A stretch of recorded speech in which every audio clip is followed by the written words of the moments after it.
সাগৰৰ ঢৌবোৰ সাধাৰণতে কিয় উঠে?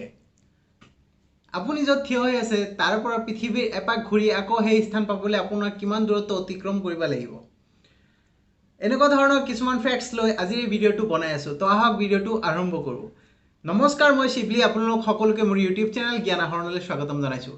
আজিৰ এই ভিডিঅ'টো আৰম্ভ কৰাৰ আগতে মই আপোনালোকক এটা অনুৰোধ জনাওঁ যে মোৰ ভিডিঅ'টো ভাল লাগিলে লাইক কৰিব, কমেণ্টছ কৰিব আৰু শ্বেয়াৰ কৰিব। লগতে মোৰ চেনেলটো ছাবস্ক্ৰাইব কৰিব আৰু তাৰ লগত ঘণ্টা বটনটো দবাব আৰু তাতে অল অপশ্যনটো বাছনি কৰিব, যাতে মই আপলোড কৰা ভিডিঅ'ৰ নটিফিকেশ্যন আপুনি সকলোতকৈ আগত পায়। তো আহক আজিৰ এই ভিডিঅ'টো আৰম্ভ কৰোঁ।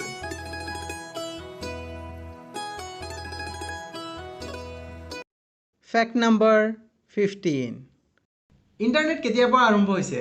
ইণ্টাৰনেট 1983 চনৰ 1 জানুৱাৰীৰ পৰা আৰম্ভ হৈছে।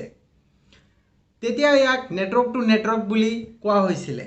তাৰ পাছত ইয়াক ইণ্টাৰনেট বুলি নামকৰণ কৰিলে। Fact number 14। প্ৰথম পৃথিৱীৰ ফটো বা ছবি কেতিয়া তোলা হৈছিলে? 1972 চনৰ 7 ডিচেম্বৰ তাৰিখে প্ৰথমবাৰৰ বাবে ইণ্টাৰস্পেচৰ পৰা পৃথিৱীৰ ছবি লোৱা হয়। এইটো পৃথিৱীৰ পৃষ্ঠৰ পৰা প্ৰায় 29,000 কিলোমিটাৰ দূৰৰ পৰা লোৱা হৈছিলে আৰু এইটোক কোৱা হৈছিলে দ্য ব্লু মাৰ্বেল। এইটো ব্লু মাৰ্বেল বুলি কোৱাৰ কাৰণটো আপোনালোকে বুজি পাইছে। এইটো দেখিবলৈ নীলা, যাৰ কাৰণে নীলা আৰু এইটো মাৰ্বলৰ নিচিনাই দেখা পোৱা যায়, যাৰ কাৰণে এইটোক দ্য ব্লু মাৰ্বেল বুলি কৈছিলে। Fact number 13। আপুনি য'ত আছে তাৰে পৰা পৃথিৱীৰ এপাক ঘূৰি আকৌ সেই স্থান পাবলৈ আপোনাৰ কিমান দূৰত্ব অতিক্ৰম কৰিব লাগিব? পৃথিৱীৰ এটা স্থানৰ পৰা আৰম্ভ কৰি পৃথিৱীৰ চাৰিওফালে ঘূৰি আকৌ সেই স্থান পাবলৈ আপোনাৰ 40,075 কিলোমিটাৰ দূৰত্ব অতিক্ৰম কৰিব লাগিব। তেতিয়াহ'লেহে আপুনি য'ত আছে আপুনি তাত আকৌ পৃথিৱীৰ এপাক ঘূৰি আকৌ সেই পজিশ্যনত পাব। Fact number 12। আপোনালোকে জানেনে পৃথিৱীৰ ভৰ কিমান? পৃথিৱীৰ ভৰ হৈছে 6.6 সেক্সটেলিয়ন টনছ। এইটোক যদি আপুনি কিলোগ্ৰামলৈ ৰূপান্তৰিত কৰে তেতিয়াহ'লে আপোনাৰ হ'ব 5.9722 × 10⁻24 কিলোগ্ৰামছ, মানে 57922, ইয়াৰ পাছত 20টা 0, তাৰ পাছত কিলোগ্ৰাম। Fact number 11।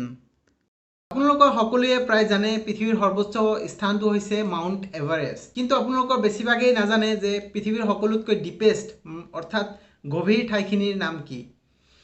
সেই ঠাইখিনিৰ নাম হ'ল চেলেঞ্জেছ। এইটো মেৰিয়ান ট্ৰেছ। এইটো পশ্চিম প্ৰশান্ত মহাসাগৰত অৱস্থিত। Fact number 10। বিশ্বৰ প্ৰথম চিনেমা কি? সেইটো হ'ল ৰাউণ্ড এ গাৰ্ডেন স্ক্ৰীন। এইটো এটা শ্বৰ্ট মুভি আছিলে। এইটোৰ ডিউৰেশ্যন আছিলে এইটোৰ সময় আছিলে 2.11 ছেকেণ্ড, 2 মিনিট 11 ছেকেণ্ডৰ। এইটোৱে পৃথিৱীৰ সকলোতকৈ আগৰ প্ৰথম ফাৰ্ষ্ট মুভি। Fact number 9। আপোনালোকৰ বহুতে হয়তো কোকা কোলা আৰু পেপচি পি ভাল পায়, কিন্তু দুটা দেশ আছে য'ত আপুনি কোকা কোলা বা পেপচি কিনিব নোৱাৰে। সেই দুখন ঠাইৰ নাম হ'ল নৰ্থ কোৰিয়া আৰু কিউবা। Fact number 8। বিশ্বৰ সকলোতকৈ বেছি বৰষুণ ক'ত হয়? আপোনালোকৰ হয়তো বহুতে জানে যে এইটো আমাৰ নৰ্থ ইষ্টৰ মেঘালয়ৰ মৌচিনৰামত হয়। মৌচিনৰামত প্ৰায় বছৰি 14,234 মিলিমিটাৰ বৰষুণ হয়। আৰু ইয়াৰ পাছতে দ্বিতীয় স্থানত আছে চেৰাপুঞ্জী, যিটো সেই চেৰাপুঞ্জীও মেঘালয়তে অৱস্থিত। Fact number 7।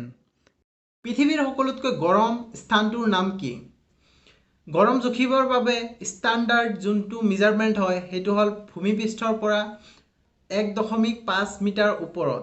এইটো হ'ল বায়ুৰ টেম্পাৰেচাৰ জুখিবলৈ, বায়ুৰ উষ্ণতা জুখিবলৈ। ভূমিৰ কাৰণে ভূমিৰ টেম্পাৰেচাৰো আছে আৰু ছেটেলাইটৰ পৰাও টেম্পাৰেচাৰ জোখা হয়।